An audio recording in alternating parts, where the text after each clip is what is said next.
All right, what's going on, YouTube? Fresh off of that Errol Spence, your Dennis Ugas weigh-in.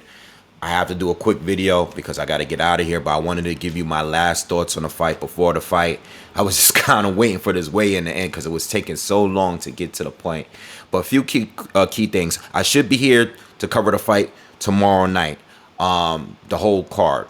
Now, what I learned today is that 7 p.m. is going to be the undercard, like the non-pay-per-view undercard.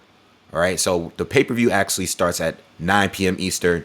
The free undercard is going to start at 7 p.m. Brandon Lee against Zachary Ochoa, that's going to be at 7 p.m. And so is Stanionis and Butayev. That's going to be before the pay-per-view. So those are going to be free. That's going to either be on Showtime, the app, or the channel, and then or maybe the YouTube channel. All right, so I'm not really sure, but I'm gonna try to get on early so I can cover those cards too, because I want to see Butayev and Stanionis. That's actually the best fight on the undercard of the entire card, in my opinion, outside of Spence and Ugas. All right, so that's gonna be at 7 p.m. Now 9 p.m. we got the Francisco Vargas fight, the Josecito Lopez fight, the Isaac Cruz Gamboa fight, and then Errol Spence. Those are going to be on the actual pay-per-view. All right, so they probably did it that way because you got some Mexican fighters on the undercard. You probably want to have them on, especially because they're in Texas. So that's probably the way they did. The reason why they did that. I was expecting Stanionis and Butayev to be right underneath the main fight, but then a lot of people don't really know them, so I'm seeing why they did that. That's kind of like a business move, but whatever. I don't really care as long as the fights are available and visible. That's all that really matters to me, not what's on pay-per-view. Then I don't really care, me personally. So anyway, last views on the fight.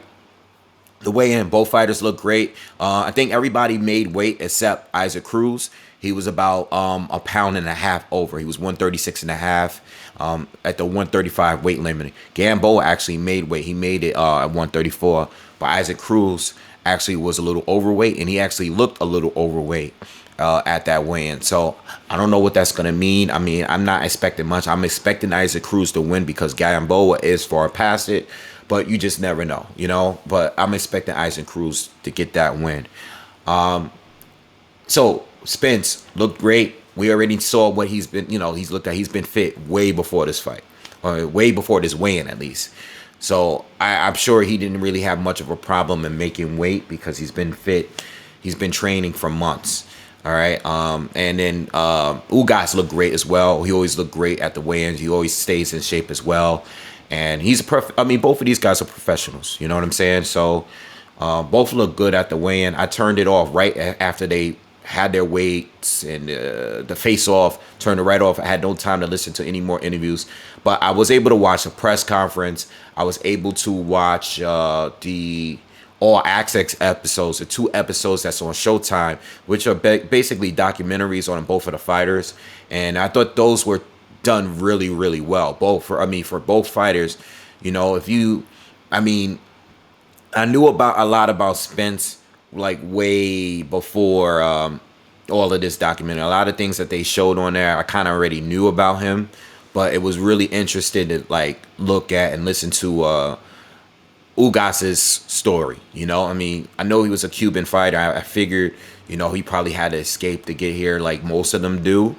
But his story was a little bit intriguing because there was a point where he actually was going to retire from boxing because of those earlier losses in his pro career. A lot of people bring them up, and I actually have said in past videos, don't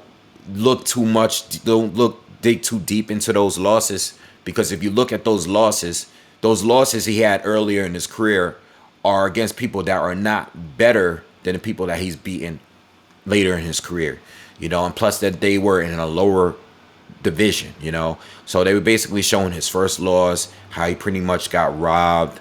I know the only guy that I'm really familiar with that he lost to was Amir Imam, who is a very good fighter, but even him, Amir Imam at 140 is still not on a level of some of the fighters that Ugas has faced at 147, and he's done much better against those other fighters. So I don't really know what's the cause of him losing, but he was basically broke. He was getting ready to retire because he wasn't successful. He saw that he already had 3, 4 losses on his resume, and his good friend, who was a baseball, I know he's a professional baseball player. I don't watch baseball, so I'm not familiar with the Cuban baseball player that's a close friend of his that basically gave him 20K to start up, and Ugas basically moved to Vegas, or was it Vegas or Miami? I'm not sure. But anyway, his story was very interesting because I got to learn about a lot about him. And at that point, he started fighting at 147, starting to have those good wins against Ray Robinson and Jamal James and Perella and all of those guys he fought. He eventually fought Sean Porter, lost to Sean Porter, but very debatable fight, and had a really interesting story. So same with Spence. Spence, after the car accident, they really dig deep into that. They showed a lot with his ranch. He's like a country boy, and he kind of he always seemed to be that way to me, But you know how it is with the accident. And the accident was a big mistake of his, obviously, living that reckless, fast life. But the reason why I never went really hard on him is because a lot of people, especially in their 20s, do the same thing. Very reckless, drinking, driving, and just having a good time, driving Ferraris and shit. None of us have a magnifying glass on what we do outside of our professions. Obviously it was wrong, it was reckless. Luckily for him, he survived it. But it seems like, listening to him talk, it seemed like he hit that stage in his life, like that mature stage where once you hit a point, I feel like when people hit a point in their life where they know who exactly needs to be in their life, like who's important. Like I see him express in multiple countless interviews, my family, my close friends, and those are the people that he wants around him at this point. He probably doesn't want a lot of people that was there when he was making these poor choices. And I think every person, especially a person that lives a fast life, they hit that stage at one point. There was a point where, like, I used to really, really party, you know what I'm saying, a lot. And there was a point where I would have people around me that weren't like the best, people that should be around me, and a lot of people that I had to get rid of. And I actually still get rid of people in my life that I feel like it's not really bringing anything into my life. They're more like taking and draining stuff. So Spence seems like he's hitting that stage of where he like wants to keep the close ones around him. And I actually thought that was pretty dope.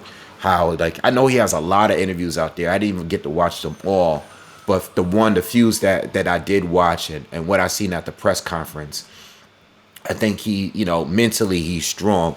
And this fight is going to be a really good fight. I did my breakdown already. I did a prediction, and I'm leaning towards Spence winning a decision. I think if he is to get a stoppage, I've seen a few of y'all leave comments saying that Spence is definitely getting the stoppage, and that's cool to be confident like that.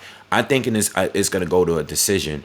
But if Spence is to really like go out there and get a stoppage win, that's going to be really, really impressive, because I rate highly Ugas very high, and I do think Ugas is a tougher challenge for Spence than Danny Garcia was. I think Danny Garcia, the advantage he has is, yes, he's very heavy-handed, and also he's extremely durable. He's never been down ever in his career, his boxing career.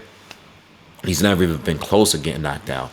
I don't think Ugas is as durable as him, but he's shown to be a pretty durable fighter himself.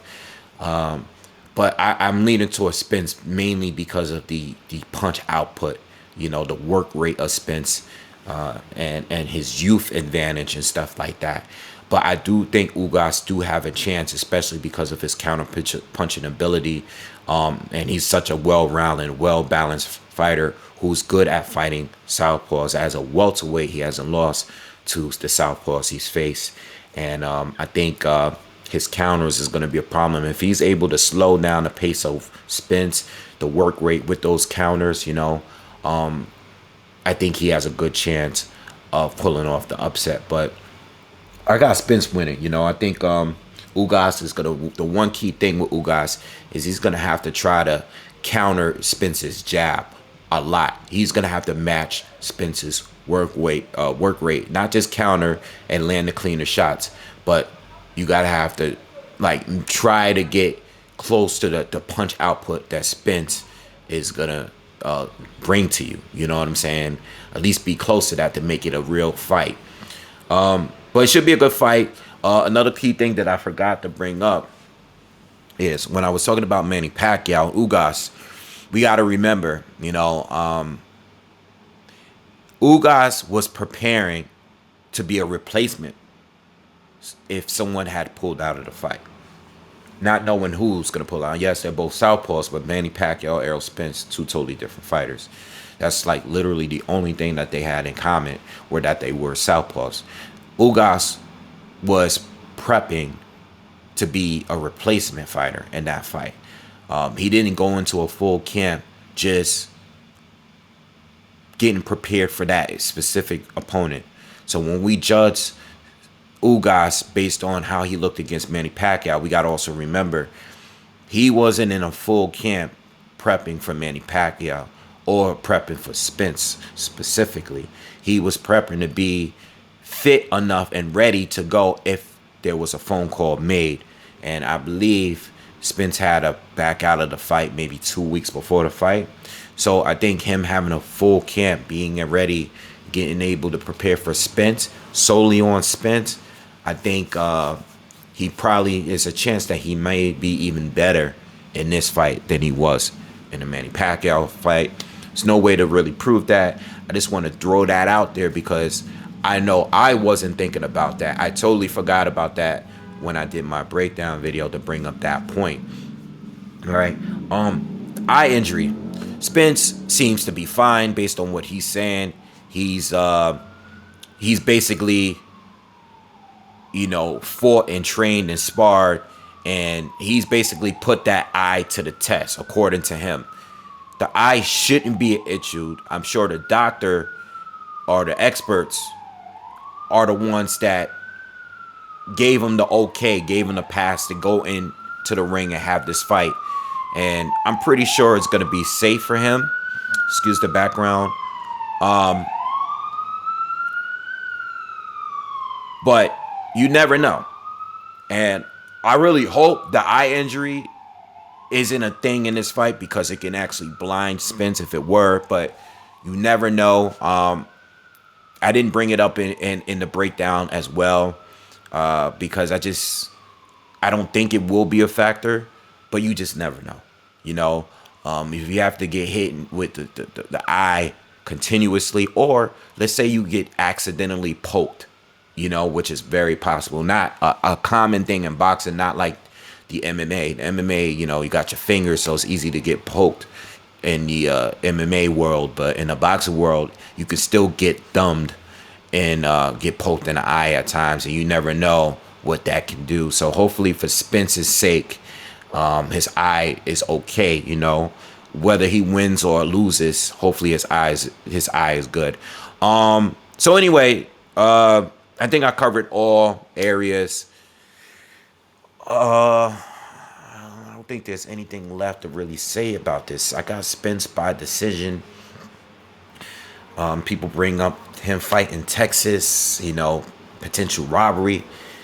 I can't just do that in every video. At the end of the day, fighters are going to be A-sides. Fighters are going to be cash cows. Fighters are going to fight in their hometown. The judges might be a little biased, whatever. We can say that with every single fight, So I'm not going to be sitting here judging my predictions solely on the judges all of the time, unless I really feel like a fighter who is the favorite, who has the home crowd advantage, don't have much of a chance of winning. Maybe I might bring it up. But in this fight here, Ugas is used to like moving, being on the move, fighting guys where he's not the favorite to win, when he's not the A side to win, when he's been in those positions, so I really don't think that's gonna affect him. I think Ugas is gonna come in and try to do what he does. Spence is gonna come in, do what he does, and that's really it. That's really it. I'm not really, you know what? Normally I'll tell you who I'm rooting for. Obviously I want Spence to fight Bud. All right, that's the fight that I want to see more than any other fight currently in boxing. But at the same time, I like Ugas. I like his story, everything he's been through. I can't say like I won't be disappointed if he were to win. So this one, for this fight here, I'm kind of neutral. I just want it to be a good fight, and I'm just glad it's going down. And I hope it's just both fighters are safe. I hope there's no politics involved. I hope we get a clean fight. And I hope the judges do the right thing. That's all. If it goes to the judges. All right. So anyway, I think that's all. I will see you guys tomorrow night. And enjoy your weekend. And I'll see you on the next one. Peace.